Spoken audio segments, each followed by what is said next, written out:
मी व्यवसाय ओपन केल्यापासून वाढत गेल्यामुळे माझा 18 महिन्यातच ब्रेक इव्हन झाला आहे। माझं नाव गौरव कुंजीर, मी मूळचा थेऊरचा रहिवासी।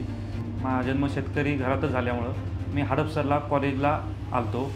मी मित्रांसोबत फिरता फिरता कोरेगाव पार्क येथे किंवा कॉफी शॉपला गेलो होतो।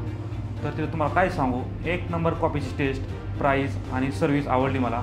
त्यामुळे मी पहिल्यापासून माझं शालेय शिक्षण, कॉलेज शिक्षण हडपसरला झाल्यामुळे इथल्या क्राऊडचा आणि पब्लिकचा खूप मला अंदाज होता। त्यामुळे मला असं वाटलं किऑस्क कॅफे हडपसरला आणलं पाहिजे। त्यानंतर मी वेबसी रोडला किऑस्क कॉफीच्या हेड ऑफिसला गेलो। तिथे संग्राम सर आणि प्रभात पाटील यांची माझी भेट झाली। त्याने माझ्यासाठी कुठलं लाभदायक ऑप्शन आहे तो त्यांनी माझ्यासाठी सांगितला। फ्रँचायझी ओपन केल्यापासून माझा व्यवसाय पहिल्या दिवसापासूनच वाढत चाललेला आहे आणि कंपनीच्या सपोर्टमुळं कस्टमर बी खुश होत आहे। आणि मी व्यवसाय ओपन केल्यापासून वाढत गेल्यामुळे माझा 18 महिन्यातच ब्रेक इव्हन झाला आहे आणि हा माझ्यासाठी खूप बेस्ट पार्ट आहे। जर स्वतःचा व्यवसाय करायचा असेल तर किऑस्क कॅफेची फ्रँचायझी घेणं हा निर्णय तुमच्यासाठी उत्तम असू शकतो। मी स्वतः किऑस्क कॅफेची फ्रँचायझी मालक असून हा निर्णय माझ्यासाठी आणि अनुभव अप्रतिम आहे।